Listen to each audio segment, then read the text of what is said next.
Hüseynin nökərindən hacət istəyək, Allahdan istəsin hacətlərimizi. Ona deyirlər nafizəl bəsirə.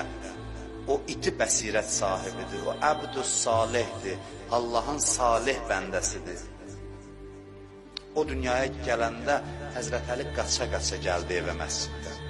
2 dəfə qaça-qaça gəlib, bir Fatimənin şəhadət xəbərini eşiləndə, Həzrət Zəhranın şəhadət xəbərini eşiləndə Əli qaça-qaça gəldi, neçə dəfə əbası ayağına ilişdi, yıxıldı.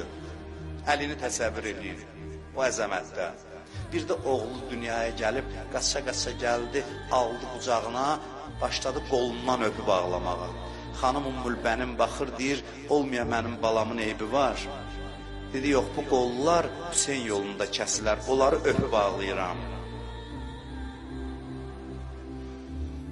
Bir arif adamla bir yerdə yaşasaz, görərsiniz ki, necə mehribandır və çox sevərsiniz onu. Əbəlfəzlə bir yerdə yaşayan Hüseynin balaları ona çox bağlanmışdılar, çox sevirdilər. Bu sevgi öldürürdü Həzrət Əbəlfəzi. Deyirdi, ilahi, mən uşaqlarla necə sağollaşacam? Vida anı ağır olur axı. Hamı sağollaşıb getdi bütün şəhidlər. Əbəlfəz deyirdi ki, uşaqların ürəyi partlayar, mən necə ayrılım?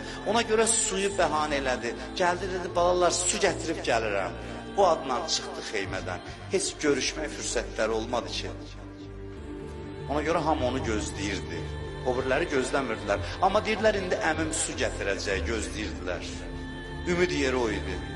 Amma birdən nə oldu? Birdən qardaş səsi gəldi xeymələrə. İlk dəfə idi dilinə qardaş sözü gətirirdi. Heç vaxt Hüseynə qardaş deməmişdi. Həmişə deyirdi, ağa, mövla.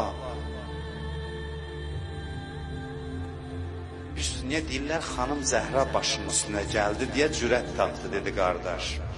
Dedi, anam Zəhradırsa, qardaşımdır Hüseyin. İlk dəfə idi.